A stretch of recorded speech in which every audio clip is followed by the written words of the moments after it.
Okay, if I could have your attention, it's 5:30, so we're going to call the meeting to order. And the first item up is Pledge of Allegiance by Michael. Pledge allegiance to the flag of the United States of America and to the republic for which it stands, one nation, under God, indivisible, with liberty and justice for all. Thank you. And tonight, our mission statement will be read by Carolyn Walker.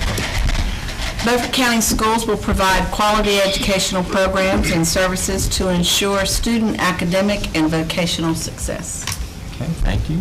Do we have any public comment? Anyone sign up? Okay, if not, we'll move on to approval of the agenda. And I think everybody has logged in. We did make a couple of changes, but you should be good. Anything else need to be added or not? Do we need to have five? Well, if you do not show your first action item as Washington High School wrestling match, you need to F5 your computer. I got it. Got that? You should be okay. You're good. Approved, Mr. Chairman. Okay, got a motion and a second. All in favor, say aye. Any opposed to this agenda? Okay, we're good. And that takes us into approval of the minutes. And I believe if you open that up, you'll see, is it two sets? Yes, our October 4th and closed session closed, October 4th. And hopefully by now you've had time to look over those. So moved, Mr. Chair. Second. Okay, got a motion and a second. Any questions? I'm going to recuse myself Okay. because I was absent. I'll also do the same. Got you. Okay, you got that, Lisa? Okay. All in favor, say aye. Aye. Any opposed to those? Okay, thank you. And that takes us to public recognition, and tonight, Ms. Spencer will be assisted by Ms. ECP. And find your name there, ECP. It's all right.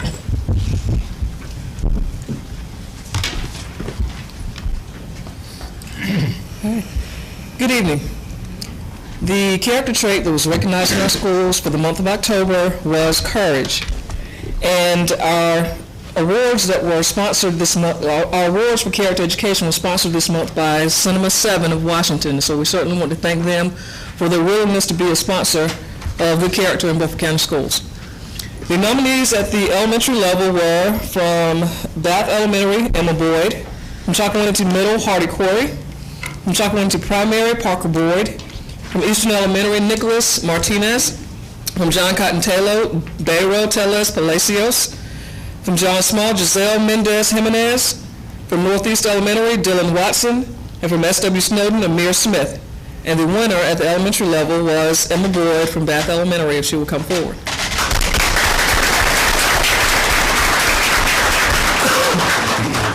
Right here. And Emma is a fourth grader at Bath Elementary. Her parents are Jenna and Jamie Boyd, if they will stand.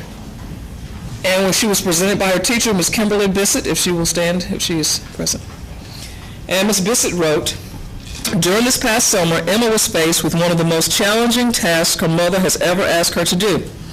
She was playing outside with one of her younger brothers on the swing set. While she was on the top platform, her brother Topper told her that he felt that he was going to fall. Emma tried to rush down and help catch her brother before he hit the ground. He fell and hit his head on the ground. Emma realized Topper was unable to hold his head up and confused. Emma was scared and unsure what to do, but she ran inside to tell her mother. Her mother rushed outside and scooped Topper up. Emma said, Mama screamed at the top of her lungs to call 911. Her voice shrieked. Emma said, I picked up the phone and dialed 911, and when the dispatcher answered, she handed the phone to her mother.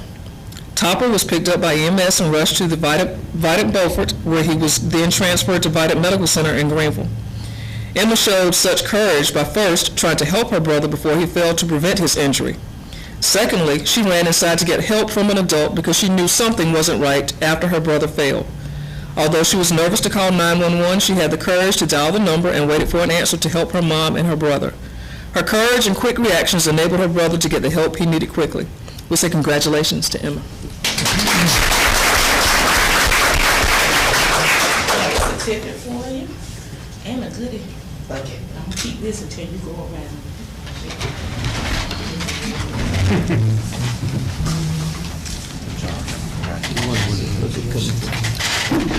Great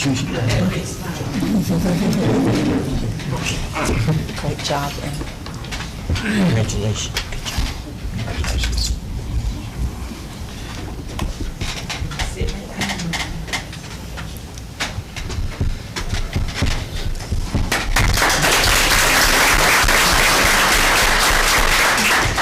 At the middle school level, the nominees were from Bath Elementary, Callista Latham; from Chalkawinity Middle, Roman Butler; from Northeast Elementary, Natalia Roma Espinosa; from P.S. Jones, Jameek Beatty; and from S.W. Snowden, Stephen White. And the winner at the middle school level was Jameek Beatty from P.S. Jones.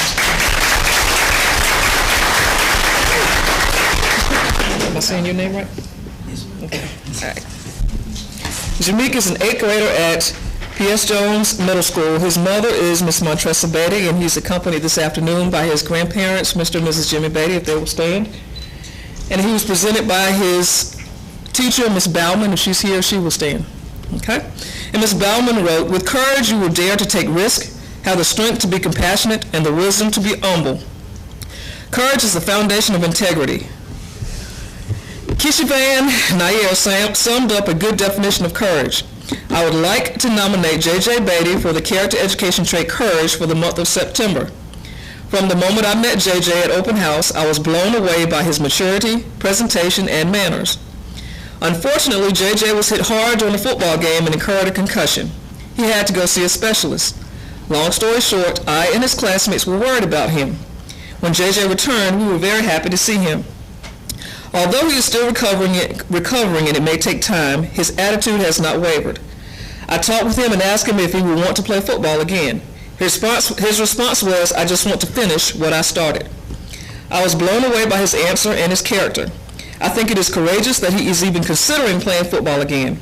I also think he is courageous for returning to school, working diligently, and not getting discouraged. Never once has he complained or used his accident as a crutch or an excuse to bail out on work. I think JJ is one courageous young man. Way to go, Miss Bauman. I say congratulations.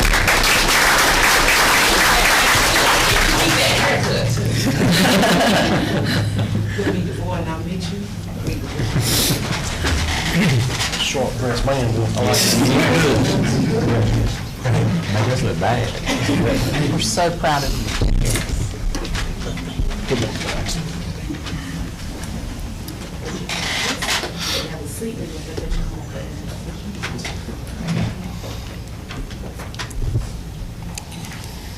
At the high school level, the nominees were from Northside High School, Justin Bell; from Washington High School, Kalia White; and from Southside High School, Sarah Selby. And the winner was from Washington High School, Kalia White, if she will come forward.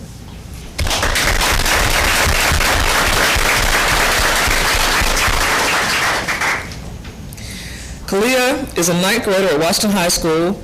Her mother is Miss Lakeisha Peartree, and she will stand. And she was presented by the assistant principal, Mrs. Horton. And she wrote, "Ms. White has demonstrated the highest degree of courage by accepting the challenge of becoming a cadet in the JROTC program at Washington High School. When Mrs. White was born, she had her left leg amputated.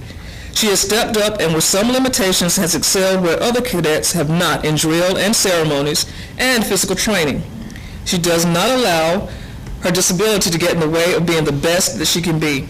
Her winning attitude and drive are far beyond her peers, and she sets the example that all others should emulate." We say congratulations to Kalia.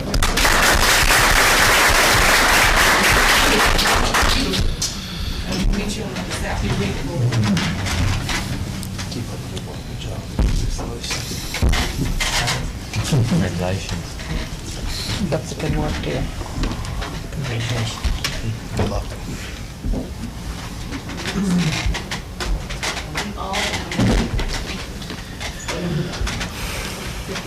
All three winners are coming up. If I get a picture now.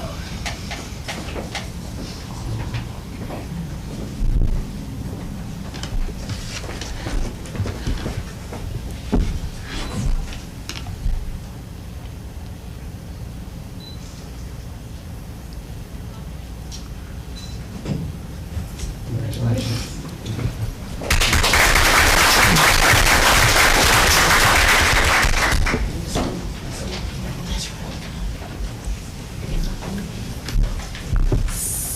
that it? No more recognition? Well, that completes the recognition portion, and now we'll be moving into the business portion. But before we do, if you came just for recognition, and I'm sure a lot of you did, we'll pause for just a minute or two to let you leave, or if you want to stay, you're welcome. It only gets more interesting. This is usually when everybody just leaves. I'm going to start playing. Charge.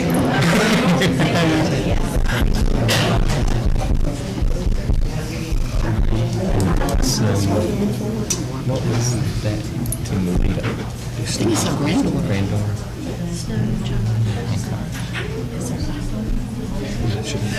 Yeah, do you have the original calling up here? Right, I mean, you got that anyway. Snowden, Chuck, Wendy, sales staff, Washington, but I'll call them. You got it. Believe that? Everybody. Well, as usual, they left us. And that takes us, as I said, into our no action portion discussion.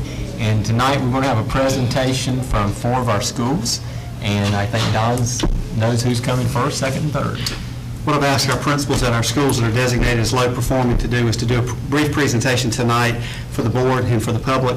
And what I wanted them to let you know was what got them into the status that we have right now, what we're going to do to get out of that, and then also some highlights that may not show up on the report card that I want you and the public to be aware of. And we're going to start with S.W. Snowden. Ms. Tahani, if you would come up.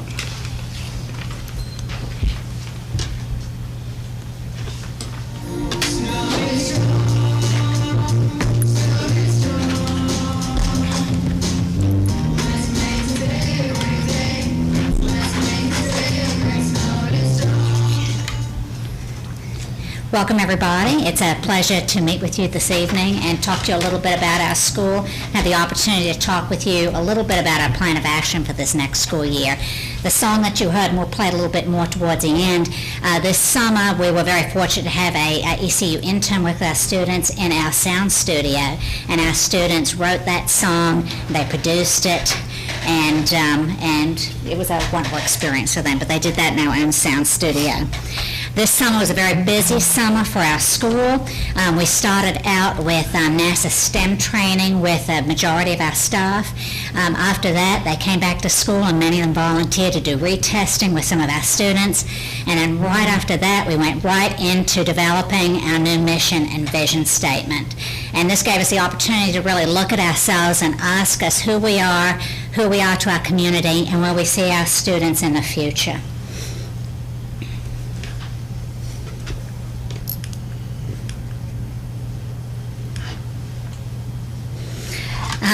Our mission for this coming year, after reflecting on where our students are, where they need to be, is that SW Snowden is committed to a child-focused environment by educating lifelong learners through relationships, community, and career exploration.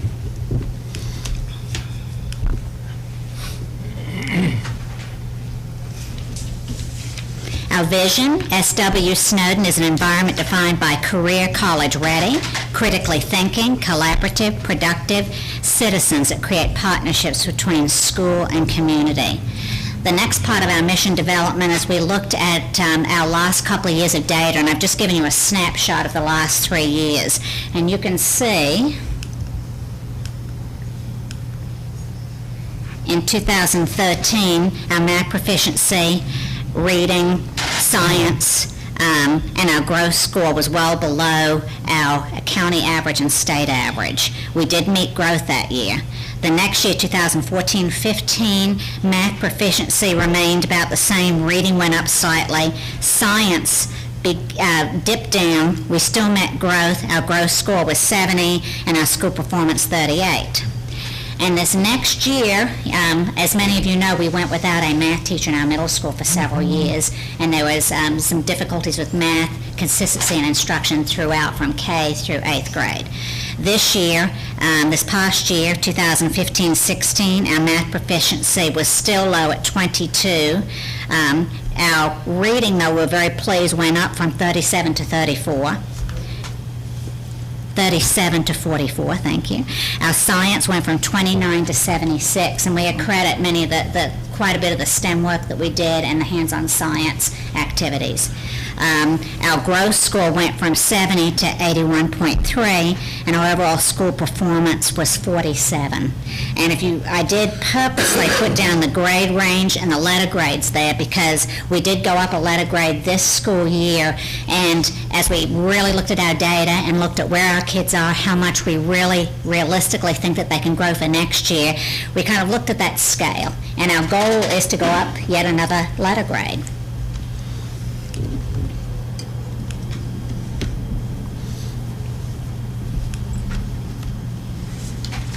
And here are our specific goals. By June 2017, we would like at least 50% of our students be proficient in math as measured by North Carolina standardized assessments. By June of 2017, at least 60% of our students will be proficient in reading as measured by our North Carolina standardized assessments. And by June of 2017, at least 86% of our students will be proficient in science as measured by North Carolina standardized assessments. Because our community involvement is so important in lifting up our school, and we did a lot of work with that last year, is involving the community, really going to them and finding out what their vision was for our students. Our community involvement goal is by June 2017, we'll have at least 75% of parents and guardians involved in activities and academics of their students as measured by sign-ins, contact logs, and other documentation. One of the things we're looking at is different levels of involvement, and we've created a database of parents that are involved, what they're able to do when they're available. So that's going to help us connect more with our community and get them more involved. I'd like to share with you some talking points, and these are some things that don't show up in the data, but things that we are very proud of that our school, community, and our staff accomplished over this last year. We had significant increases in reading and science EOG performance, as you saw this last school year. We have a highly qualified teaching staff, and many of those were hand-selected over the summer the previous year, and they are still with us this school year. 21st Century Grants supported after-school program in grades K through 8 with snacks, transportation, field trips provided free of charge.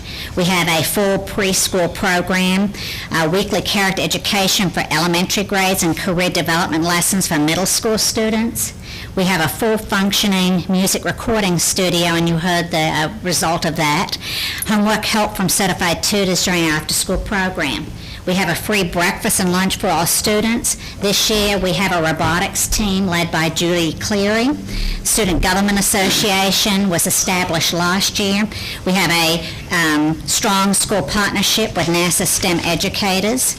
STEM Expo nights are planned each grading period this school year, as a way of integrating the math, science, and the other softer skills that we want our kids to develop. We had a Battle of the Books team last year that were elementary winners for 2015-16. We have a summer program for students in July with meals, transportation provided, middle school sports. We have begun an annual 5K color run, which the community is involved in, and this will be in the spring of this year. Academic partnership with Aurora Fossil Museum, and you'll be hearing soon about some of our plans for this summer as part of a grant. WSWS Student TV Broadcasting Team. We have an active Bright Futures Council, and this last year they really helped us recruit volunteers, tutors, Coats for Cash. They helped us with teacher appreciation and a tremendous amount of support for our student needs in the community. We have a very active PTO, business partnership with Aurora Potash, Aurora Fossil Museum, and the local library. And you can see right there two of our teachers. Last year, Aurora Potash gave all of our students and teachers winter coats and backpacks. We have excellent community support and involvement. We use ECU instructional interns in our classrooms, consistent use of data to drive teaching and student learning through our PLCs every week, academic and social support for students at risk, school-wide behavior goals and expectations. And that was one thing that was really strongly implemented this year was through PBIS, multi-tiers, a support system is school-wide expectations throughout the school, and that is going very smoothly. And this is just a snapshot of some of the things that we did this year and last year. We have our students actually in the process of creating the song that you heard. Some of our students were featured in Our State magazine for a photo shoot when they were at the Fossil Museum, and some of our other programs that our students are involved in. And I'd like at this time to answer any questions you may have. And again, if you have specifics about data, that will all be included in our action plan that will be presented later on. I know that sometimes too much data is overwhelming, but I'm happy to answer any questions that you have. Any questions, Mr. Haynes? Any comments? Great job. Keep doing what you're doing. I just feel very confident that your numbers are going to continue to go up. Well, we've enjoyed our time at Snowden, that's for sure. And I can just say, visiting your school, Don actually gets a kick out of this, I think, when I tell him, I think I saw something, I'm not sure what it was I saw, and he always thinks that's funny for some reason. But it is. But when I walk through your school, and because I think everybody knows, but for those that don't, Mr. Haney's a new principal for us here, but it's just a different feeling. I can just tell there's a different atmosphere and just a different attitude in the whole school. It's kind of hard to put my finger on it, but I know there's something. Thank you, Mr. Williams. I appreciate it. And I know that Mr. Williams is very anxious to hear about some of our special STEM nights and other activities. We'll be sure to send you an updated calendar on a regular basis. We want to point out we had a color run. You'll see ECP kind of front and center participate. I think we had Andrea and Ashley also came out, and some other kids from PS Jones. So it was a good time. Just Looking keep up the forward to good doing it work. again. Absolutely. I you so think we're on the much. right track. And thank you for your support. Thanks for all you do. Ms. Gibbs, Chuck Winnie Middle. And this is Nancy Moore, absolutely. assistant principal, and she was there to keep me straight. And thank goodness because she guided me a couple of We all need somebody. Teamwork.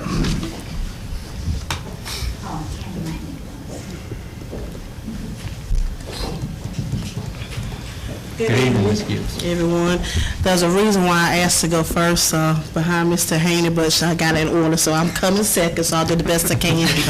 Good evening. My name is Kimberly Gibbs. I am the principal at Chalkawinnie Middle School, and this is Ms. Williams. She's the new assistant principal.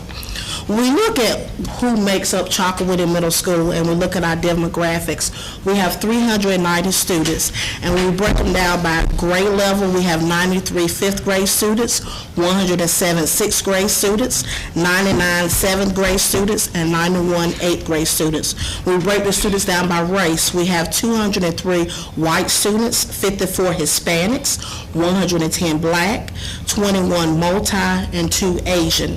When we look at our free and reduced lunch rate, we have 65% of our students that receive free or reduced lunch. 60% receive free and 5% receive reduced. Our challenge, our concerns this year, of course, our top challenge is that we are now a low-performing school. We did not meet growth, and we did not meet proficiency. We did drop a letter grade overall as a school score. We definitely need to improve across grade levels, certain grade levels, and subject areas. Our focus this year has to be instruction, and we're not just talking about the faculty and staff. We're talking about everybody, faculty and staff, students, and parents. Everyone has to be on board. We have to have an instructional focus. Another concern is parent involvement. It is challenging to keep parents engaged at the middle school level. And it's not that they're not concerned, they're very concerned, but just keeping them engaged and involved with their child's education and progress at Chalkawinnie Middle School. We're always looking for ways to do this. Now, we do have a growth plan to hopefully move us to low performing, and this is our growth plan. First, we're starting to do is analyze and use data. And of course, the EVOS data is the data that the teachers get based on how they did on the end of grade test scores. Of course, we have test scores. And then we have informal and formal assessment, our benchmark assessments, which are tests that are given every 9 weeks. So we're going to look at that data, look at how they do, and let that drive our instruction. So that's our main focus. and we have already started doing this. Let me go back. This growth plan, we talked about this, and these are things that we've already discussed and doing. This came out in a faculty meeting, so this was agreed upon by the faculty and staff. We definitely need to increase literacy school-wide, and this is how we want to do this. With 5th grade, we have a new incentive called the Walk-in Classroom, and it focuses on student health, building literacy skills, and core content knowledge. And what it entails, our 5th grade students have what we call an MP3 player, and on that MP3 player, there are podcasts, there are lessons, and they're aligned with the Common Core. So these are things that they've already learned to review. And they also do this when they're taking a brisk walk, so it incorporates literacy as well as the health. That's the exercise component. For our 6th, 7th, and 8th grade, we've implemented DEAR, which is drop everything and read. So 3 times a week for 20 minutes, all of our 5th, 6th, 7th grade students and the teachers are reading. So hopefully this will increase our reading and overall reading comprehension skills. We're consistently implementing our positive behavior intervention and support, PBIS, school-wide. Last year we rebooted it. This year we're actually implementing it. What we did over the summer, our PBIS team met. We implemented our school rules and our school consequences, and this is school-wide, so everybody be consistent when it comes to behavior, because behavior is very important. Our 5th grade math teachers are working closely with district coaches to implement the new math curriculum, Engage New York, so they're working very closely, and they will be taking a tour to a school in November to see how this is implemented, so they're going to get the hands-on experience. Next, we're working with teams across grade levels to improve the quality of instruction using best practices that have been proven to help student growth. And this is the administrative team. We have teachers that do very well in certain subject areas, so we're asking them to go in and basically mentor, observe, and then let those teachers come and observe them. So that's what I mean by best practices. Now, even though we're a low-performing school, we do have some academic achievements. We have some things that are really good at Chalkawinda Middle School, and I think it's important to highlight that. When it came to reading in a grade, our 6th grade students did make growth. When it came to the math, our 6th and 8th grade students made growth, and our 7th grade students exceeded growth. We have our EOC scores for Math 1, that's our 8th grade students, they exceeded growth. So again, I think it's important to highlight that we are doing some great things at Chalkawinda Middle School, even though we're low performing. When we look at our non-academic achievements, the first thing is teacher retention. This year we retained 95% of our faculty and staff, and last year we had to hire 11 new teachers, and that's a lot for a small school, so I think that says a lot that we were able to retain 95% of our faculty and staff. Our staff morale and school climate has shown improvement. Last year that was a concern. This year it showed improvement. Based on our teacher working condition survey, 94% of the faculty and staff really feels that Chalkawinda Middle School is a great place to work. And that comes from the faculty and staff, so that's a great thing. We do still have our character education program where each month there's a breakfast for nominated students and parents. What we do, each faculty member nominates a student for the character trait for the month. We invite that parent along with the student for a breakfast. The administrative team reads the nominations, and then we give the students like a goodie bag or gift. This year we had the Post Center visit. This happened on September the 30th. It's an organization that encourages students to make choices that increase positive, healthy behaviors. We had speakers that come in to talk with our students. For our 8th grade students, the topic was decisions, making good decisions. For our 5th, 6th, and 7th grade students, we talked about bullying and anti-bullying. So they came and did sessions. This year, which is new, we kind of started last year, we have a chess club, and that's something totally new. But we have a social studies teacher that actually wanted to do that, and so we have actually students that's learning how to play chess. And last year, I think we had about 35, and it's already started. So that's something totally new, and the students are enjoying that. Our cheerleaders were named Cheer and Dance National Champions for 2016. Our 7th grade Youth STEM Career Day is sponsored by Beaufort County Police Activities League, and we will be having that in December.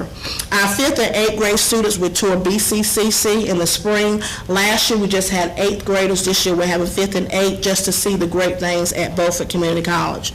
And we do have strong involvement and support for community organizations, business, and local churches. They really do support us with monetary donations and just items that we need for the teachers as well as the students.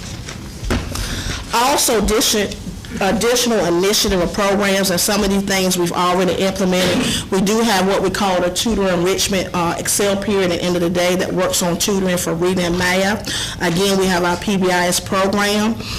Yesterday, we started the Cornerstone After School program that works with select students to help with academic achievement, and they mainly focus on reading and math.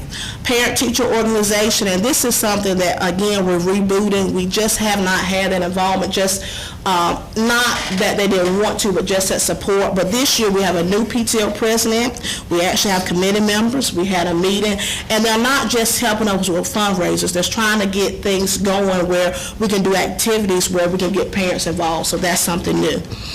Select members of the Junior Beta Club, which is our Junior Honor Society, attended a summer leadership institute at Pfeiffer University this summer, and they have to do a service learning project, and they're going to do a canned food drive to support the local food banks. We have the implementation of virtual job shadowing program, and this helps with the grad program. What this is part of the grad program, students are asked to shadow jobs. Well, we know we don't have enough jobs for the students to shadow everyone. So what we have is an online program where students can go in and actually look for jobs, actually look for interest. So this is a way we can fulfill the grad project.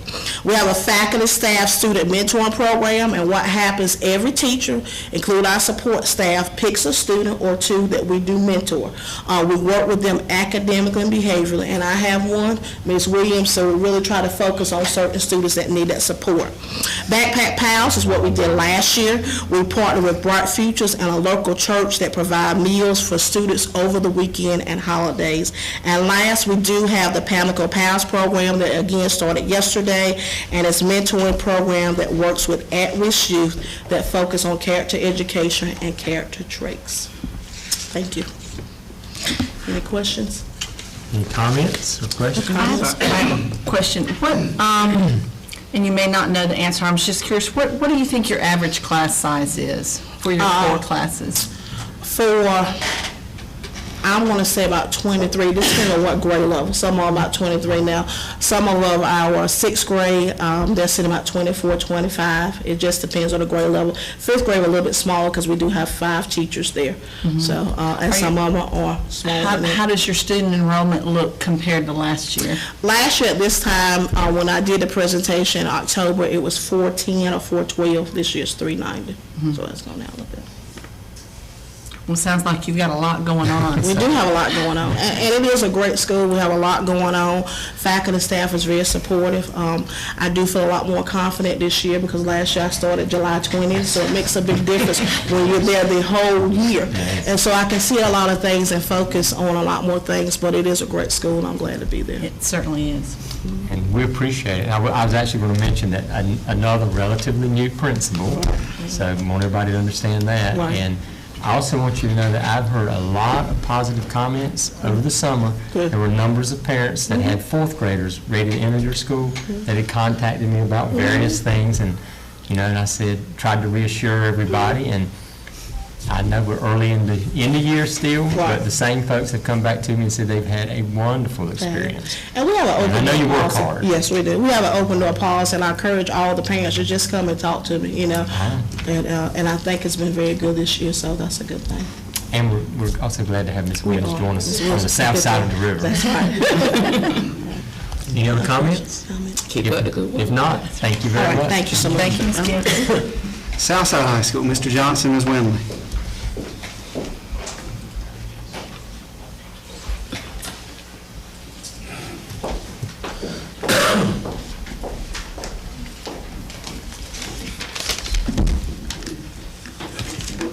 Good evening. Good evening. And thank y'all for having us. We are here to present some fantastic things about Southside High School.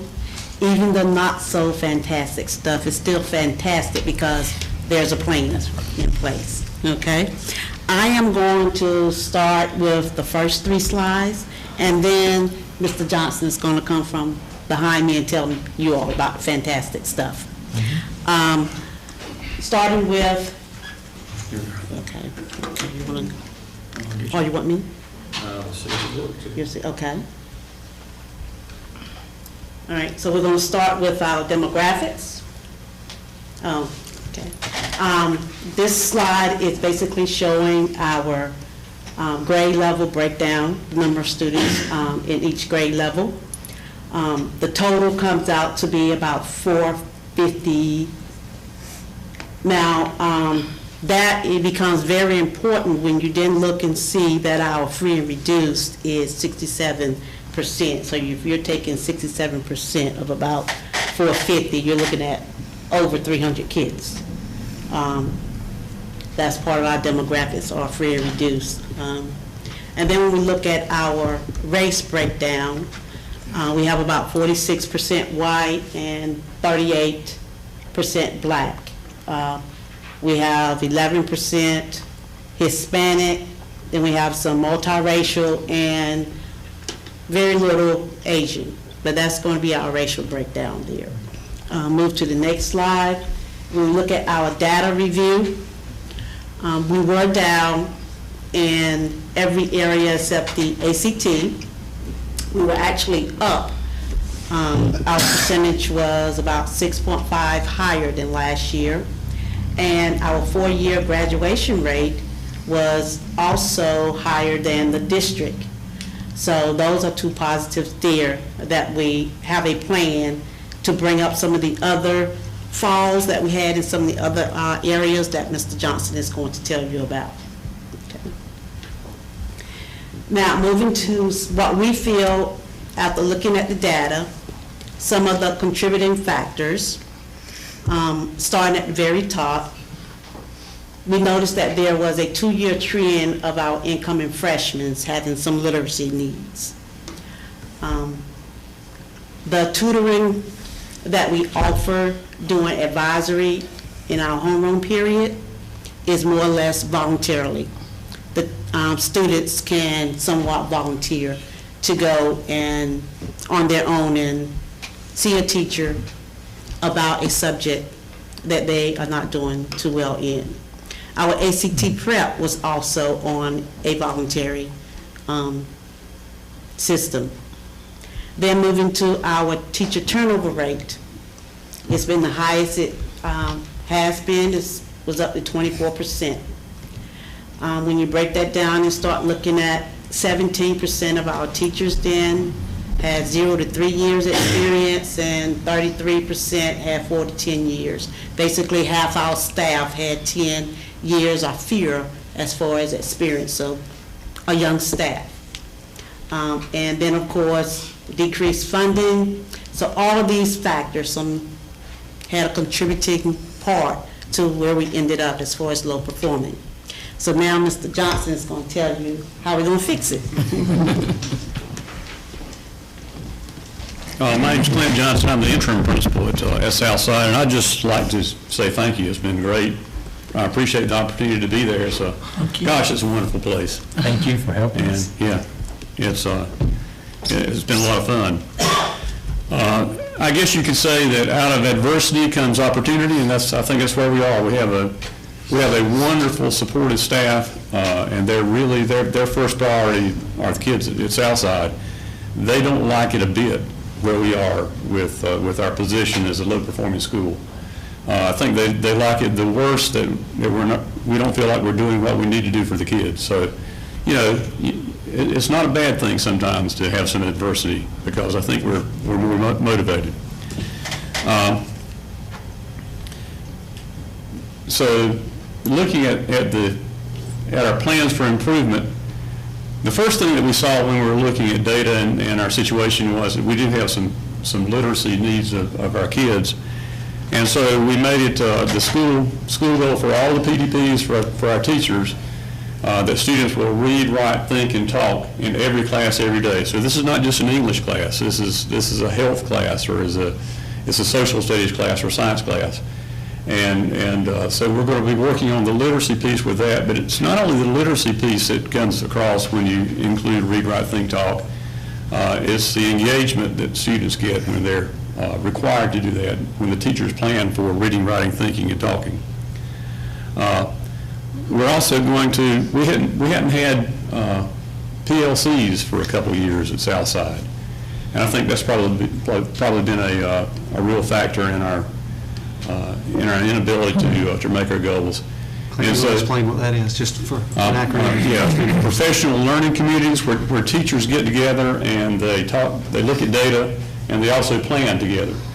So we, in the school improvement team, have decided that we're going to start the subject area PLCs twice a month in the afternoons, and then we're also going to have cross-curricular PLCs during planning periods once a month. The cross-curricular planning PLCs will be looking at the literacy piece more than the other PLCs. So the math PLCs that we're having after school, they're going to be looking at where we are with math, and they're really going to be concentrating on Math 1 in those meetings. We want to emphasize formative assessment in every class every day. And when we're looking at formative assessment, we have a benchmark test that we give, but we really don't think that's good enough. Formative assessment should be in every math class every day. The teachers ought to find out during the class where the kids are, and they need to find out early enough so that they can have some kind of reaction to get these kids caught up during the class period. So that's going to be an emphasis for us. The tutoring that we've been doing during advisory has been voluntary. We're going to go to some mandatory. In other words, if the kid is doing poorly in a class, then it's going to be mandatory that they get back to the class and get tutoring during the advisory. And we're also looking at making advisory 4 of the days. We have it 5 days a week now. One of the days we have some lessons that are designed by our counselors. We want to keep those. But 4 of the days we're looking at going to more of a flex period where we have we would go to first period during that advisory, and the first period teachers would give support for those kids, and they would be working with small groups instead of the whole class. And we think that might be more efficient than what we're doing now. We really, I don't think, have been doing a good job preparing our kids to take the ACT. And so we're getting the whole school up, every grade level, in taking the work keys for ACT, and it's going to be on the computer, and it'll be during the homeroom or advisory period. And then we're going to get an ACT word for the day and try to work on that. And every teacher will be going over that word for the day in the class. We have an instructional coach at Southside, a teacher there, and we're going to try to utilize her more than we have in the past. And she's going to be a part of every faculty meeting and giving some PD in every faculty meeting. We do have some challenges. Again, the literacy needs of our kids continue to grow, but it causes every teacher to include literacy strategies in every lesson every day. So that's a good thing. That's a challenge, but it's bringing about some good things. Our advisory period is a work in progress. Like we said, we don't have it perfected yet, and we're working on it. And what may come out of that may become a flex period, and that may be a lot better than what we're doing now anyway. We also have a significant number of students who need extra help in multiple subjects. And so we're part of the 21st century grant application for next year, but that would only come online during next school year. So we're really in need of some funding for transportation and other things for an after-school program to get kids coming after school. Our kids are not able to get there after school because they live a long way away. We have country kids. They're great kids because they're country kids, but transportation needs are there. Positives, we have a lot of positives at Southside High School. I mean, you guys need to come and walk down the halls with me. You need to be there to change your class. Wonderful kids. They bought into a family atmosphere, and where every student, I think, supports each other. The teachers support the kids. The kids support the teachers. And so it's a great atmosphere. We have a caring staff that gives our students the help, emotional support, and the leadership really necessary for them to progress. we're really close to having one Chromebook, one-on-one school for every student, so that's a good thing. And we're using those Chromebooks really in every class, and we're supporting the literacy goals with the Chromebooks.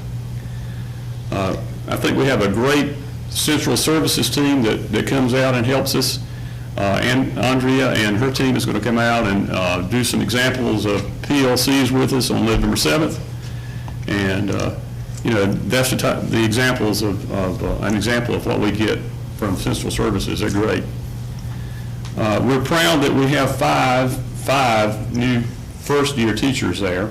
And Mark, the two English teachers, are doing great. I know you had some concerns last time you came. One of them is not quite as fragile as you was when you came. And so we've been giving these five first-year teachers a lot of support, and it seems to be working very well. And our school improvement team is made up of really dedicated, caring individuals who they recognize that having student success is the main reason that they exist as a school improvement team. So that's where we are at Southside. We're not happy, and that's a good thing though. We're not happy that we're where we are, and we're not satisfied, and we have a hunger, and I have all kinds of confidence that we're going to dig out of it. So thank you. Thank you for what you're doing. And I think I've mentioned twice new principals with this one, so he's interim. So seems to be a theme here, and I think there's a fourth one coming. Mr. Swenson from Washington High School.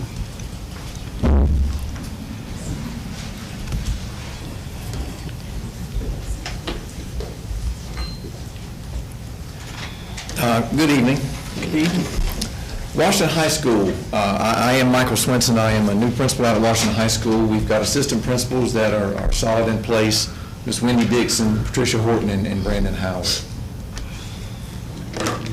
Sorry. Got it. Thank you. Our demographics, 1,034 students at this time. 9th grade 320, 10th grade 270, 11th 232, 12th 212. You can see the percentages off to the side. Our racial breakdown, and I put it in percentages down at the bottom. The white 42%, black 39%, Hispanic 16%, multi 3%, and all other less than 1%. Free and reduced lunch 62%, and we have currently 7 national board certified teachers. Our indicators. There are 2 arrows indicating the areas that we actually raised our scores in. Math course rigor went up from 93 point something to 95. We went from 49 to 53 in ACT proficiency. All the others we did not rise in, and we actually dropped in. So we're looking at ACT work keys 57, 4-year graduation rate 81%, English 2 proficiency 40, Math 1 proficiency 29, and biology 37. We are a D school this time. We did not meet growth. And I apologize for the typo, we did not meet growth.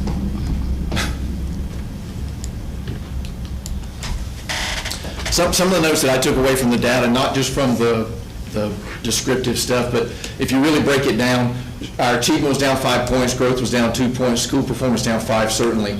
But when you look at it, and I'm not trying to single out math over any other, but when you look at our Math 1 scores, we had 56% of students scored in level 1. And the state average is 25%. So we're over double in Math 1 scoring in level 1. So definitely some room to grow in all the areas for EOCs, but in Math 1 in particular. The only EOC course that we had to score level 5 is biology. So these are areas that these are certainly key areas that we're looking at. We want to get our scores. We're not shooting for the stars. We want everybody in a 5, but we certainly want to push that growth up and get some of these Math 1s out of level 1 along with the rest, get them back on state average. What we're doing at Washington High School and what we've started since day 1, classroom walkthrough schedules, and we have a clear rubric of what we're looking for in there. This classroom walkthrough is not willy-nilly. When we walk in every week, we know as the administration team what 10 teachers we're looking at, what 10 teachers' classrooms we're visiting for that week. The goal, when we talk about it, is the average of 2. So we want to get into 2 teachers' classrooms a day on average.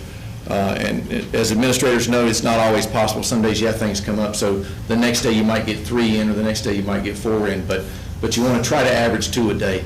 And the reason we want to do that is because the emphasis of this is not just the walkthrough, face-to-face and two-way discussions with the teachers. So when we go into the classroom and fill out our little rubric and we collect our data, that's all in well. We want to go back and have a conversation with those teachers.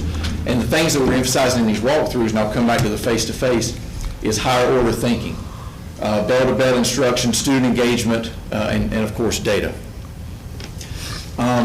When you look at higher order thinking skills, when you walk into a classroom, you can annotate the questions that are being asked in most high schools across the state, just generalizing. And you'll see a lot of low-level Bloom's taxonomy questions, just the ones that come right off the top. It takes a lot of planning to put into place those higher-level questions that really challenge students to critically think. And so, to go back to the face-to-face discussions, and the reason I think this is important is because we've got a lot of good teachers at Washington High School. The teachers are doing a very good job in the classroom. The data doesn't necessarily pinpoint that. I think if anybody looked at this, it's a D school, but there's some very good teachers. So the thought is that we want to tweak instruction. We've got good teachers, but we want to look back at the curriculum. We want to look back at the types of questions that you're using for the students and the engagement that you're using. So if I walk into a classroom and all I hear is level 1 questions, I go back to the teacher and talk to him. I say, you did a good job with this, you did this, here's some items. But a lot of the things that I heard were level 1 questions. What's your plan for improving that? Because in Bloom's taxonomy, certainly you want some level 1 questions, but you don't want that across the board all semester. So the hope is the teachers will start to think about this and start to say, you know what, I didn't have any today, but next time you come, this is my plan. Or maybe they've got it in place and they say next Wednesday is where I really am going to have a creative activity where we're doing some engaging hands-on work in groups. Same thing with student engagement. When you walk into a classroom, you'll see 2 or 3 students that are very eager to share everything they know, whether it's on point or not on point. And so we're already talking, and we've already had a faculty meeting where we talked about collaborative pairs with students and how easy it is to engage students on just a 1-2 pair. You 2 pair can talk about what we were just discussing or talk about that set of problems we just did, and you have a certain question set aside for that. So student engagement, bell-to-bell instruction, higher order thinking questions, and of course data. Teach the written curriculum. You know, a lot of times we get in there as teachers and we think, you know, I know exactly what the students need. And you probably do, but they really need to learn the curriculum that you're supposed to be teaching them. And so we want to get teachers back on path to pushing everything back to that written curriculum that we have in place already. If you don't mind going into the data. Some of the data that we've already collected from our walkthroughs, bell-to-bell instruction, for the most part, 80% of the time we're seeing bell-to-bell instruction. So we feel like bell-to-bell instruction is certainly not at the top of our list, but something we want to improve somewhat. Teacher circulates classroom 60% of the time. Student engagement, the top 3 categories in our data analysis show that listening, skill practice, and taking notes are the main 3 things that students are doing in the classroom. So these are mainly teacher-centered kind of ideas. So what we want to do is we want to push the teachers to do more hands-on, more student-centered kind of ideas, discussions, having them do some more literacy, some writing and things like that within groups and even independently, but just to get away from just sitting there passively listening and doing skill practice and taking notes. Certainly has its place in the classroom, but it should not, I don't think, be the top of the list. Also, students work independently. Majority of the time, we'd like to see more collaboration and discussion. The big one on this slide is the majority of our students, and on our rubric, we actually have where we're pinpointing what level of Bloom's that the classroom appears to be at based on the questions. The majority of our classrooms are engaging at the remember and understand level, which are the lower 2 out of the bunch, and they're never really reaching into the 4. Now, that doesn't mean that we're not getting the top ones. It just means the majority of the time that's what we're seeing. And that's the discussions that we want to have with teachers. How do we get the teachers to get past the remember and understand and push up into the next level for the students to be able to critically think and not just know and memorize the information, but to be able to synthesize it and use it to problem solve later on. One thing I will note, and again, I mentioned Washington High School is a very good group of teachers. They overwhelmingly provide support during questioning. So even though they're asking level 1 questions, and even though the students are struggling with some of those, and even though they're certainly needed, they're providing support during questioning. So, you know, some good things in place. I really think just need to tweak it.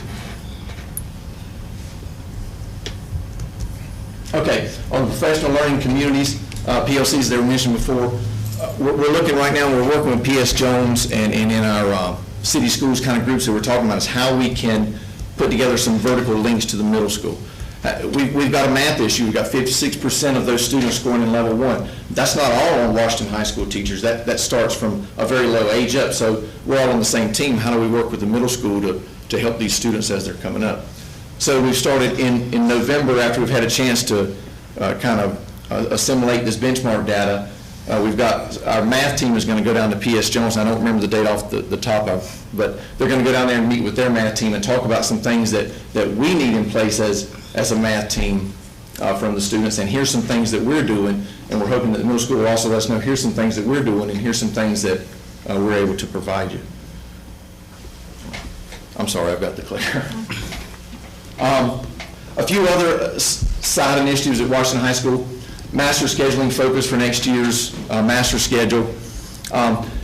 Firm believer that the master schedule kind of drives a lot of the stuff at the high school. If the master schedule is faulty, then you run into a whole lot of issues that you could have taken care of earlier. So items such as no EOC's fourth period or minimize EOC's fourth period, expand the AP program, have some real conversations about how we can improve AP scores throughout the year. It's not all about just Math 1, English 2, and biology. It's about all the other good courses that we're offering, including AP.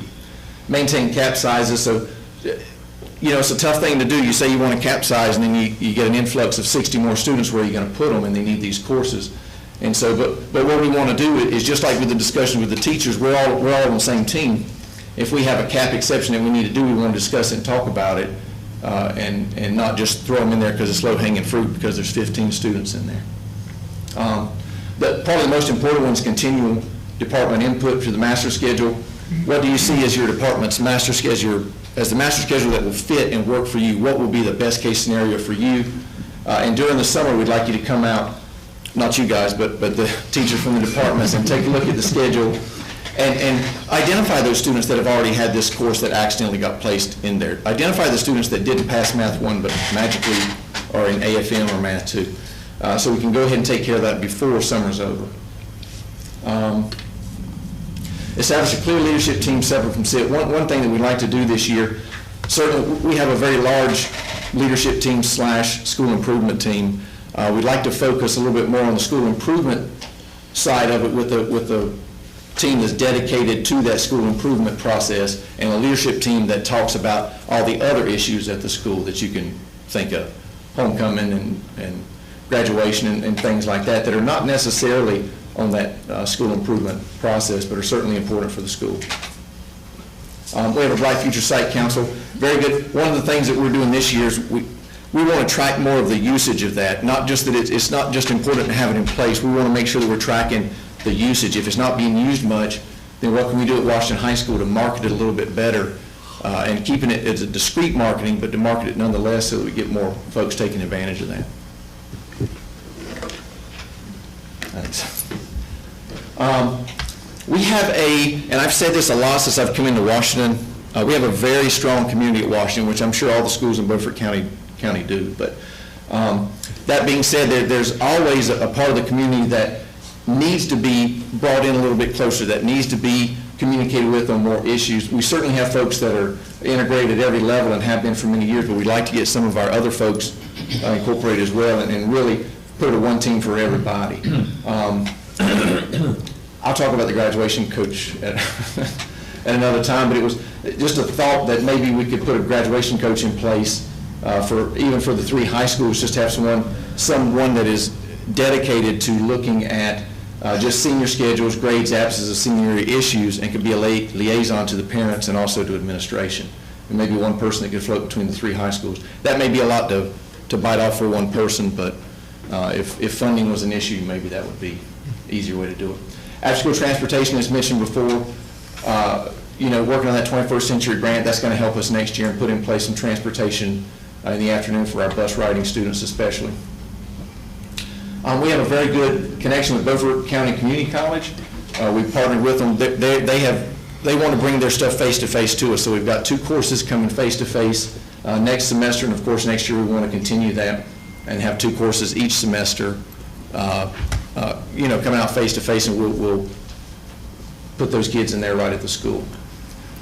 Teacher retention, just like everywhere, it's hard to find science, math, and EC teachers. So what can we do to improve that process? We got a lot of folks in the county, a lot of folks in Washington High School in particular, that have connections to ECU and other places, and discussions. So we want to be proactive in saying, we'd like some interns out here. We would like to have, you guys put a focus on Beaufort County and have folks come over here and see all the good things we're doing. So again, the bottom line with all of this is communication, and not just communication as a Band-Aid, but a sustainable program throughout the year.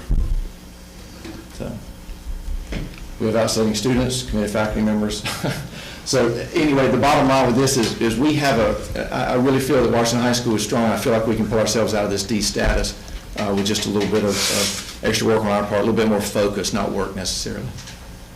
So thank you for your time. I appreciate it. If there are any questions for me? Questions, comments? Just wanted to know, what your first 2 months, what have you seen as your biggest challenge so far?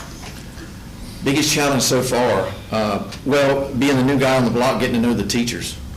Who are the go-to people? Who are the folks that drive the wheel? Who are the folks that are kind of new that I just didn't recognize was new? That's probably been not the biggest challenge, but the biggest workload piece for me, coming from a school where I knew everybody and knew who the go-to folks were. Thank you. Looks like Yes, sir. Good job. No, you got your hands full, so Yeah. Thank you. we're here to help whenever we can. All right. Thank you. Good job. Thank you. Stay right there. Yes, actually, that carries us to the next item, which is an action item, so I think you're right back with us for that one. And Great. That's the Washington Wrestling mats. Yeah, we just wanted we've got the new field house that's been built, and we've got an excellent opportunity now to put our wrestling folks in the upstairs area where the locker room used to be for the football players. And what we've done is we've paid for a new wrestling mat in there through the boosters, and we've got mats around. And for safety reasons, and to make that a very nice room to work out in for the wrestling team, we're looking to line the walls, with safety padding. The safety padding is, and I was talking earlier, talking to Mr. Williams about, I didn't have an exact quote, but when I came in, but I did have about $3,500 is what we're looking at, give or take a little bit. And without an exact quote, it might be a little bit more, but it might be a little bit less that we were looking at to hope to maybe get from Beaufort County, help us with expand the room. This was an item he's talked about, and it was actually going to be listed as a non-action item. Yes, but sir. at the last minute, and talking to Don in different ones, we decided could we put it in here. And the reason for that, the season is 2 weeks from being upon us. And by the time we get back again, well, everything will be started. So what we wanted the board to consider was, and the money's there in our fund balance, was to consider approving $5,000 or less for them to go out and seek what the prices are. If they go beyond that, they have to come back to us. But we're thinking around 35, but I don't want them to have it 3,600 and have to come back and delay past the season starting. And you did say we had the money. The money's in the fund balance. Move approval on your recommendation. Second. Do I hear a second? Good enough? They did it down there. Got a second? So we're looking at the 5,000 figure or less. Well, Mr. Chairman. Yes, sir. In the field house funding, didn't we have a little money left over? Actually, I asked that question, but I didn't think I ever got a positive, did I get a positive answer on that? Well, then we'll wait for all the final pieces to come out to get an exact idea. But we did have a little. There was, and I don't remember the exact number, but we didn't go over, right. Right, we weren't over, but I'm still waiting on that figure too. There's one less challenge. One last challenge. There you go. Mr. Swinson, is the turnaround time on bringing those in, this is my discussion part for, but fairly quick? I think so, but to be honest with you, we didn't really discuss the logistics of the timeline. And see if you could get them. But if we go ahead and approve it tonight, you'll be able to jump on it tomorrow and have your AD or whoever to go ahead and start looking Yes, at sir, I'll that. text him right after the meeting. Okay, any other discussion? If not, I have a motion and a second. All in favor, say aye. Aye. Anybody opposed to that? Okay, over 5, call us back. All right. Thank you, sir, appreciate it. And budget resolution. Ask Ricky Lopes to come up to the podium, if you would. We have this as an action item. With Ricky and folks that are working with him, have come in and helped us over the last 3 or 4 weeks to put together what we need to have for our budget. And we don't have the line-by-line details. We can have that for you this week, so you can take a look at it. But take a look down on the local current expense fund. We know we're given in terms of allotment from the county commissioners, and then the fines and forfeitures and any allocation of our fund balance is put together there to give you that number. So we had a document to work with. I shared that with Ricky. They kind of worked in reverse in terms of what we were looking at with the 10% across-the-board cuts and the teaching positions, central service positions that were cut, and they were able to cobble together the budget for us. And we have to go through this process to approve the resolution and then move on. But we want to give you the details in the days to come, but we need to get through this tonight if we could. And Ricky's here. I wanted him to share with you anything he wanted to share based on his work with us, but then also give you an opportunity to ask questions, and then we can have another opportunity when we meet in November after we've had a chance to go through the line items if there are any other questions that come up. Thank you. My name is Ricky Lopes. I'm a retired finance officer for almost 31 years in Cumberland County, which is familiar to your superintendent. We both grew up in Cumberland County. But I'm with School Efficiency Consultants, and it's a group of retired finance officers that work on finance issues across the state as needed. And we're here, I guess, about 3 weeks now, and trying to get a budget document ready for you. Being in October, you need a budget. You know, the school year's almost, first 9 weeks is almost up, and you needed a budget. So we've been working with your staff, and Mark's been our primary contact, and you've got a great staff here. We've really enjoyed working here. They're ready to learn. They've had a few challenges, obviously, in the last few months, but they've stepped up to the plate, and we were able to get a lot done to meet this deadline of giving you a budget tonight. Just want to highlight a couple things in your budget, just generically, just for your information. One being that one of the issues that you face is that your low wealth money at one time was almost $1.6 million. This year it's all the way down to $192,000. And so you've lost over $1.3 million per year in the last 5 years in low wealth money. And so roughly what we say is $1 million is 20 teachers. Okay, so 1.3 is 26 teachers. And listening tonight, it's kind of, I've been retired for right at a year now, and so this is the first board meeting I've been in over a year, but it was just enjoyed listening to the presentations from the principals and also the kids getting their awards tonight. But anyway, the 26 teachers means a lot. And so basically you've lost that state funding, and also your ADM is going down. And so as you're losing teachers because of state funding, you're also losing teachers because the state formula takes away teachers when your funding goes down, which leads to another big issue, charter schools. One of the big items we had to add this week into your budget was almost a $200,000 increase in the charter school payment. So it's going to be right at $783,000 this year. And so once again, it's a challenge. Yes, you're getting more money from the county commissioners or in your current expense fund, but you're also having to share that with the charter schools. So that's almost $200,000 that would have covered 4 additional teachers, but having to take that off the top to send to the charter schools. If you don't mind, I'd like to talk to you for a second about fund balance, just my philosophy on fund balance and just how I think you should have a fund balance. This past year, your audit hasn't been done yet, but just based on your preliminary data, it looks like you spent over $1 million of your fund balance. You would not have been able to do that in 16-17 because you didn't have $1 million left in your fund balance. Okay, so right away you were facing a deficit situation, and so my philosophy is that you need a fund balance for cash flow purposes and also to cover unforeseen emergencies, whether it be from the state agencies, federal agencies, whether it be a local issue where your utility bills go up or something comes up where you have to, replace a roof, you have to do something that you didn't expect at the last minute. And so that being said, your fund balance to me is not at the level where it needs to be. And so hopefully, I think the next time we're going to be back over the next few weeks, we're going to be able to transfer some local expenditures to state expenditures through some things that we do, which is we come in and look at the best way to spend dollars to move them to either state or federal funding. And I think you'll be pleased when we get finished that you're able to save a few local dollars by moving some things around. And that being said, you won't have to use your fund balance. You'll notice on your budget resolution tonight that it has fund balance appropriated. I think when we get finished, that's going to get down to 0. Okay, but just right now, just to get the budget done, just to use some estimated figures, well, we had to balance it against the fund balance. But I think in the next month or so, whenever Don wants us to come back, I think you'll see that you will not have to use your fund balance to balance your local budget this year. but we don't have all the specifics yet. We're hoping to have all the details, and we got probably about 90% finished, but we don't want to bring any detailed information to you until we had it all put together.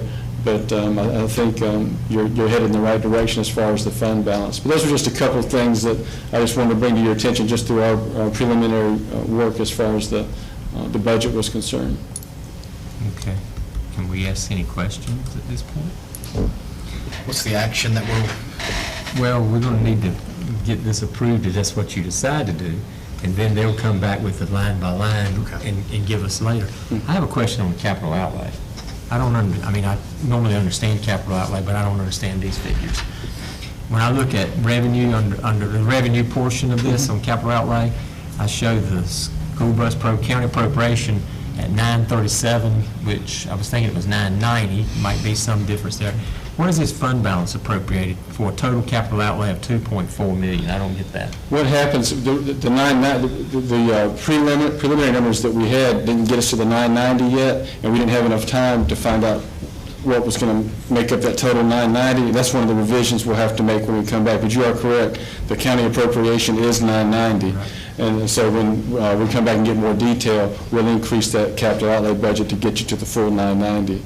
And the fund balance is a little bit of a misnomer. What that is capital outlay projects that were funded last year but not completed at June 30th. And so that money carries over, but it runs through your fund balance. And so it's not that you have a lot of new money sitting out there. You really don't. I already knew that. The main thing I want everybody to understand is that we do not have a capital outlay approved of $2.4 million. No, you don't. I know that. I wanted to make sure how I was reading here. Yeah, you're correct. I'd like to know we had that much. But I knew we did. So that'll all be back down after we get to the Yes, sir. If I had to estimate, I'd say your capital outlay was probably only a few $100,000 of actual fund balance. I was my understanding was from $300,000 to $400,000. And I think just on our preliminary study, that'd be a good estimate, a good number. I got you. And you'll be back with us with the line by line, Don? Yes. Okay. But this is what. But we need a budget approved. I understand. I understand that. Did any of that make sense to anybody, what I'm saying? Okay. Any other questions? If not, what's your pleasure?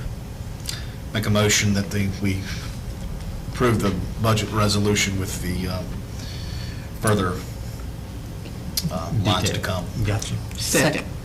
Okay, any last questions? If not, all in favor, say aye. Aye. Anybody opposed? Gotcha. Thank you very much. Thank you very much, Rick. Thank you. I want to stress too, Terry, yes, that, you know, as Ricky talked about the reliance on fund balance and our inability to be able to continue to do that, that's what we've been preaching for the last couple of budget cycles that we've gone through, and that's why we had to make the deep cuts that we made on the personnel side to get us to a point this year where we don't have to dip into that. So, you know, that's what our planning was for, and we see that happening now. we knew where we were at. We knew where we were headed with that. But thank you for your work. Thank you so much. Okay, I'm reading approval for a student-led project at Northside High School. Mr. Clark.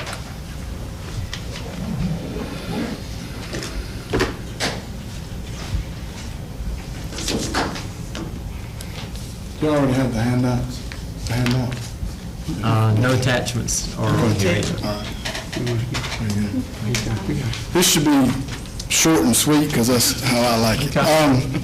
That's what we like. We had two young men that were graduates of Northside, former graduates of Northside, and they gave the ultimate sacrifice for our country over in Afghanistan and Iraq. Joel Taylor and Jonathan Kirk, both fine young men.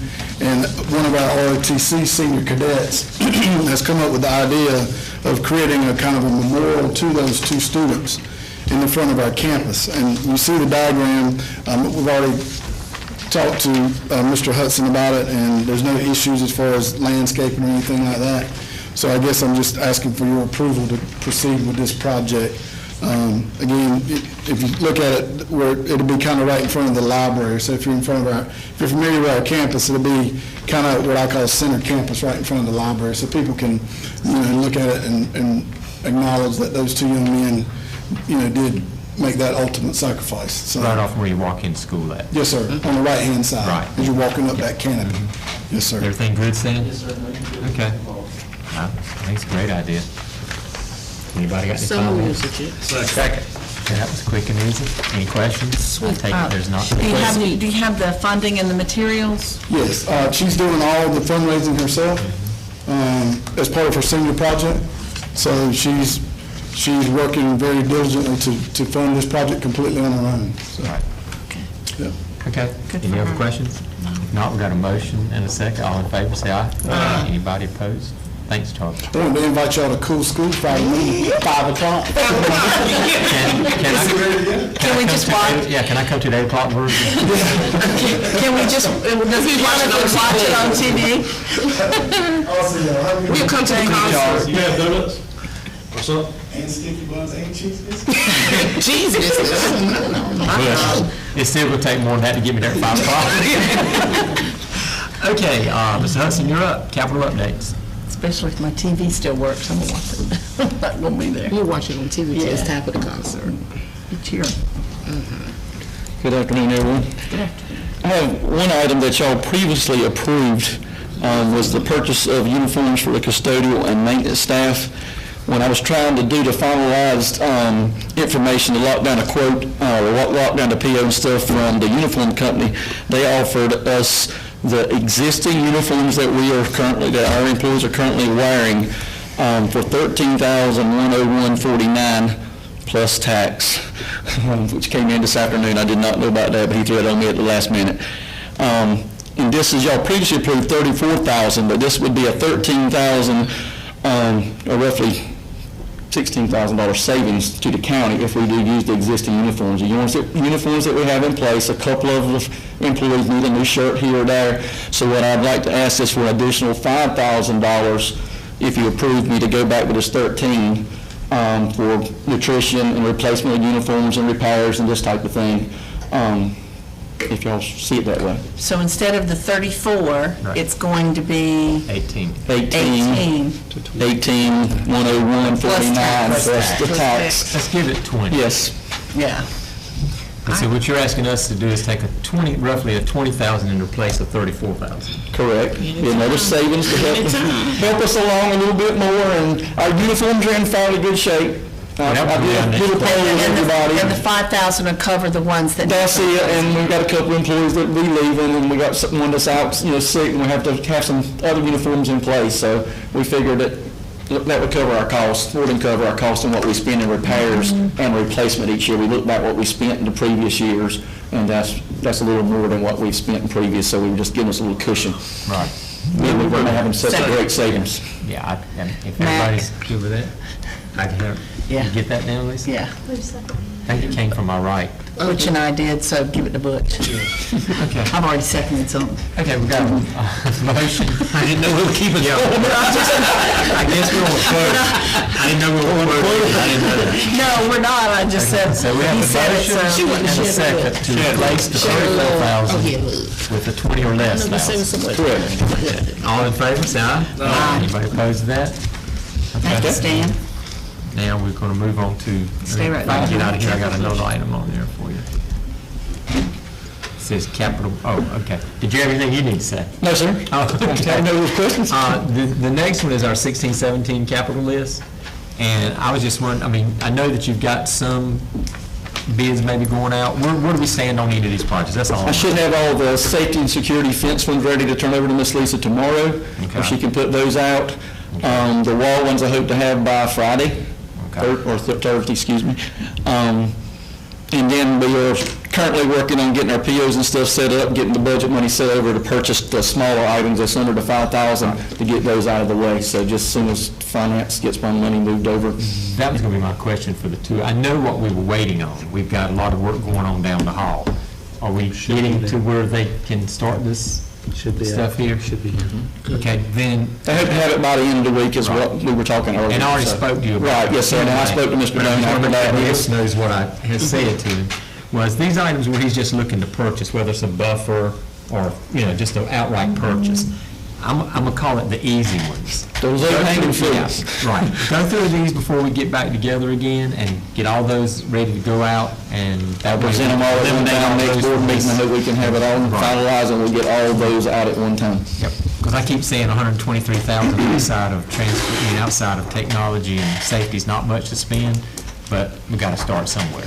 And I had a question in regards to this, like the Central Services fuel pump replacement on it. There's only one company in the state of North Carolina that offers the system that we have.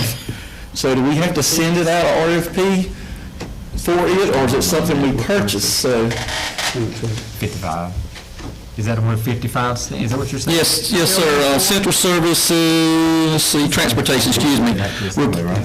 Fuel management systems, 13,500. Oh, you're looking at that one. Yes. There's only one company in the state, and that's who we got our budget number from, that we did it, but they're the only company that if we put RFP out, they're the only company that can bid on it. So do we have to go through that process? I think we make an exception. Just bring it back with y'all with I would just, my thought would be just bring it back to us, because we've been through it before and nobody's going to bid on it. Right, there's only low board, and unless we totally change fuel systems, which is going to be an astronomical price, there's only one manufacturer that makes the software for the existing fuel system, so there's only one representative in the state of North Carolina. So. And just so you know, too, I know y'all have, and it's a good habit to have, but you have a habit of bringing them all back to us because we ask you to do that. But when you look at the one like Central Services Building 4 sewer pump, that 55 is an estimate. If that comes back in under 5, you and Don can go ahead and move forward with that to save time from bringing all of it back to us. It's fine when you come back to us to make us aware of it. Okay. But you don't have to bring it all back. And another question would be like our bathroom here, the Central Service bathroom, we're going to be doing it in-house. So we'll be basically just purchasing materials, and we're doing it in-house. So do I have to bring that project back, or just proceed and? It's over 5. Okay, understood. But other than that, no, you and Don can just handle that. But just bring it back and let us know what you're doing. Yes, sir. But if that'll speed up the process. It definitely will. Yeah. Yes, sir. And plus, we come in here often enough, we'll see what you're doing now. Any other? No, I will. That's all I wanted to know. I just wanted to see where we're at. And just to advise you, if you could, just get these easy ones on out of the way and let's move on this stuff.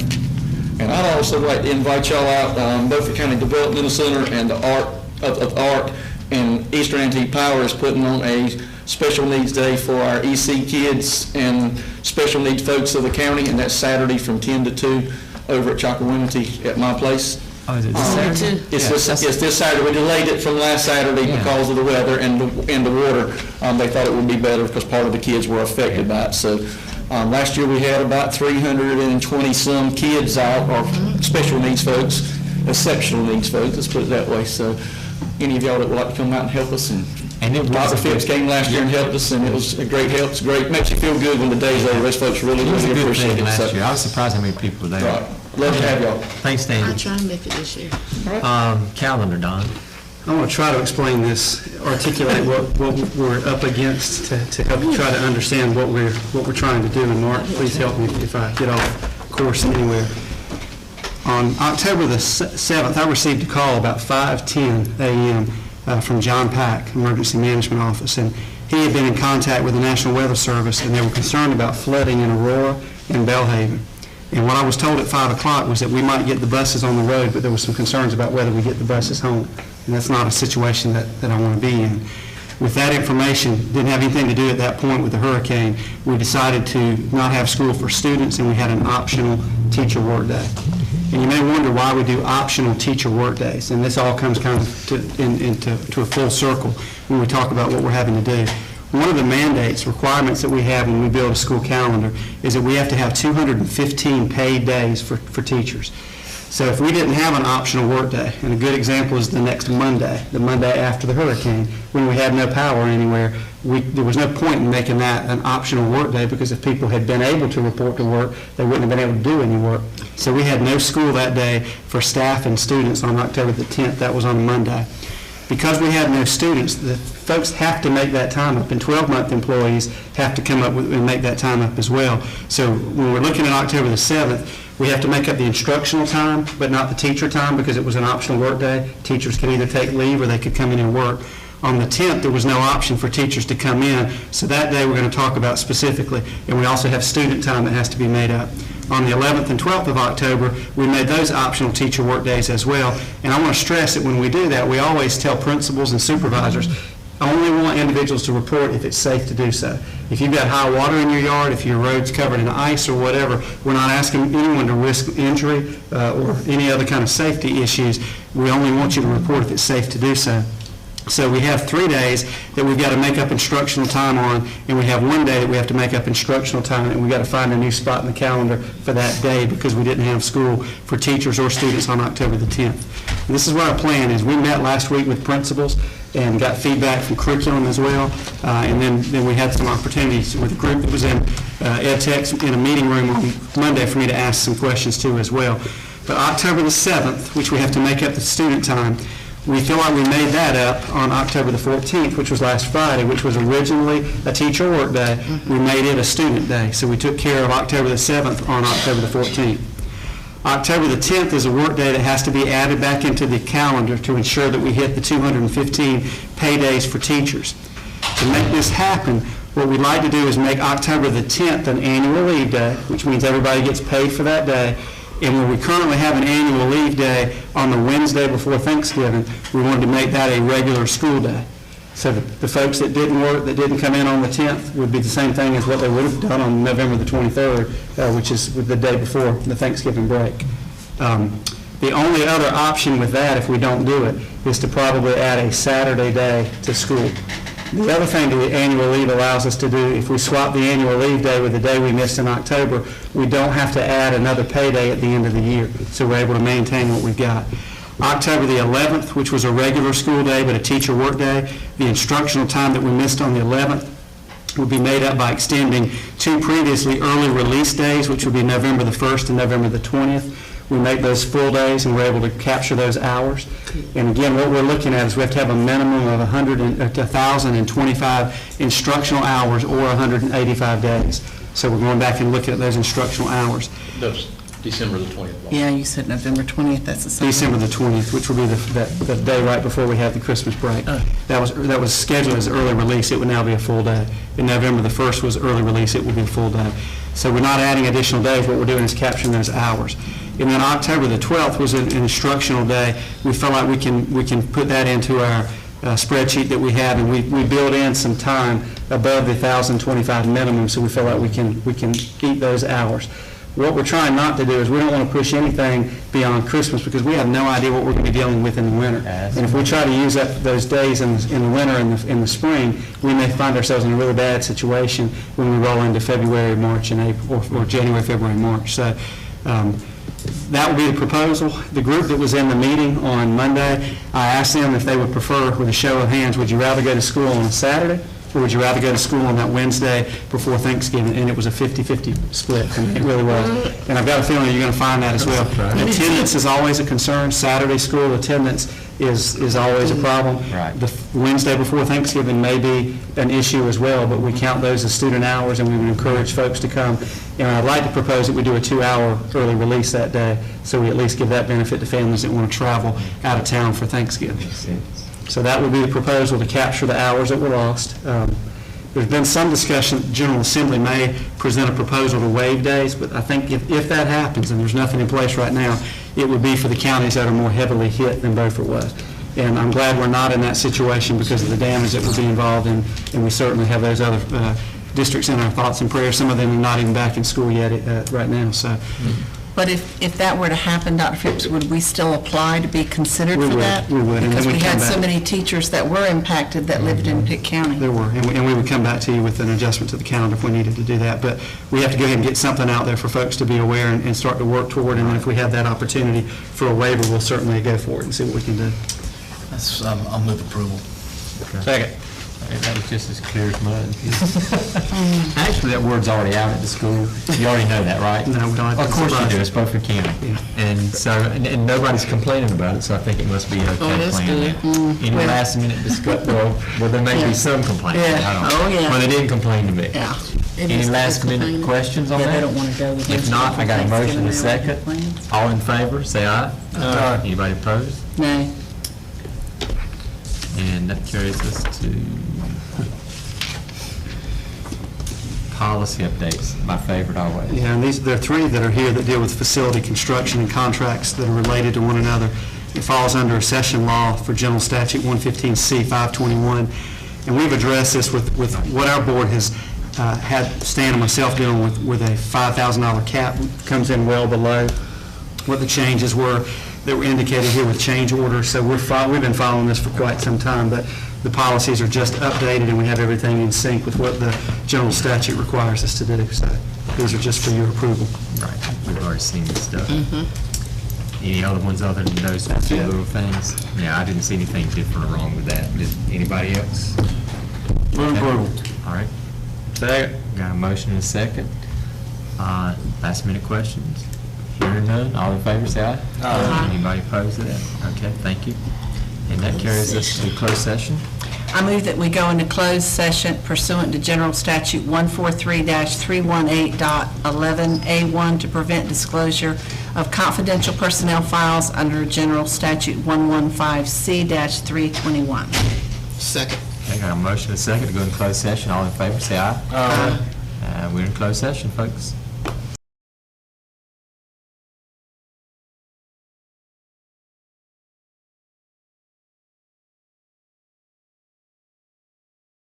Okay, we're back in open session, and the first order of business is to approve the personnel agenda and salary adjustments as we just discussed. Move approval. Second. Okay. Any further discussion? If not, all in favor, say aye. Aye. Anybody opposed? Okay, thank you. Calendar for November, December. I think we hammered this out for the most part at our last meeting, but just want to go over this to make sure we're all on the same page. We have 2 November board meetings. The first meeting is November the 1st at 5 o'clock. That's our work session. And then we move the other to November the 21st. That will be our monthly meeting for the month of November at 5:30. And then we have that additional meeting for the 10 principals that we didn't hear from tonight will come in and do their school improvement presentations. And then we're going to get those down on the 28th. And then we do the one meeting in December, which will be the 13th. And note, the start time is 4 o'clock, and we'll have dinner to follow as we normally do. Okay. Anybody talk about that? I mean, the annual School Board Association. 6th. Now, as I understand it, we are to be there Tuesday night, Wednesday night. No, is that right? Yeah, Tuesday night because it starts Wednesday morning. Okay, and you've gotten me down for 2 nights. Remember, I told you I'd leave Thursday afternoon. Okay? Do you need to ask anybody else? You mentioned something about that today. You got Are me. you good with everybody else? Got me? Got you. Okay. And This is they're one of guaranteed the late Greensboro. arrivals because Greensboro. if you guys get together Tuesday night for a dinner on your own, I'll be there fairly late after work. Okay. Any board member updates? Well, Mr. Clark mentioned it earlier, but Northside High School was nominated for the Cool Schools Award, and WITN and I guess Bob 93.3 will be there Friday morning, so if y'all watch on the news. Also like to ask everybody just to pray for Coach Mike Proctor at Northside. He's been in the hospital since the weekend, I think. Who is this? Coach Mike Proctor, basketball coach. He's suffered a stroke and is also having some other complications going on, and still in the hospital, so just keep him in your prayers. Okay. I'd just like to say, I know it's a difficult job, and I want to say to Don, thanks for all the hard work he done during Hurricane, was it Matthew? Because I know it's a hard call deciding we're going to have school or not. I think he did an excellent job, especially in communicating to us, because I'm still, on the forecast I received, I'm still waiting for it to take that due east turn that they said it was going to turn. Yeah. The only turn I saw it move was down Elks Road where I live, but other than that, I don't think it ever turned. Yeah, So it was good to see him bright and early Saturday morning at the EOC. Yep. So I think you did a great job. I mean, how do you decide sometimes? So, What's in the best interest of the students Whatever. and folks that are on the roads. Thanks a lot. Does anybody know if I'm going to be able to get to Interstate 95? Yes, sir. on Friday? Yes, sir. Yes, sir. Yes, sir. On 64, No problem. 264? Just drive Yes, sir. in. And it's because 64, they detoured me around. Okay. They tried to send me to Scotland Neck before they let me get back to, and I just got turned around and came Okay. back. Any superintendent updates? Well, I want to follow up on what you just said. Just appreciate the patience of the public, regarding our school schedule with Hurricane Matthew. The call program that we use, we've gotten quite a bit of feedback from folks that said they didn't receive the call. And part of that issue, I think, is that when the call goes out of the call center from Los Angeles, the number may look like an odd number, and folks may not see that as a local call, and they dismiss it, but it's because it's coming out of that call center, and depending on where we originate the call from. So we want to make sure that you pick that up or you at least listen to the answering machine. The other thing I wanted to mention, we're trying to put back together our ministerial advisory council. And what I'd like to ask those that are watching, if you're a minister, or if you would share the information with your minister, we want to reconvene that group. And we're at this point trying to update our contact information. And you can contact us at 946-6593. That's the Central Services phone number, 946-6593. And we hope to have a web page that's set up that allows folks to go in and put that in by the end of next week. So we're trying to update that pastor minister information so that we can work with them. And then finally, the Ag Expo, scheduled November the 3rd, Bob Martin Center. We have 12 counties, Mac, involved. We may have 1,500 students or more that are going to be there. I just want to thank Farm Bureau in Beaufort County, particularly Mac Hodges, Steve Griffin, Lisa Duke, Wendy Pettaway, Sarah Hodges Stalls, just for the work that we've had to put in and the work that's been done of trying to secure sponsors, to try to get T-shirts printed, to try to take care of all the money that has to change hands and all the sponsors that are involved. It's a great event, but there's a great deal of work that goes on behind the scenes, and we're excited that we've almost got this on the calendar in front of us, so we're looking forward to it and invite you all to come out and see what's going on. I wanted to add something real quick. Now that the hurricane has come and gone and Beaufort County is going to get back to normal a lot quicker than some of our neighboring counties, but I want to remind the community that there were schools and churches and homes that lost everything. And so it's easy to kind of forget that when your life gets back to normal. So I'm going to ask the public out there, if your church or your civic organization or your neighbor or your child's school is having any kind of drive, whether it be for food, money, clothing, medical supplies, to do your best to dig deep and participate, because 2 or 3 weeks down the road, we'll be on to the next thing. These people will still be dealing with the fact that they lost everything they had. So just want to be in prayer for those families. Good point. Anything else? If not, I'll make a motion to adjourn. have a motion and a second to adjourn. All in favor say aye. Aye. Thank you.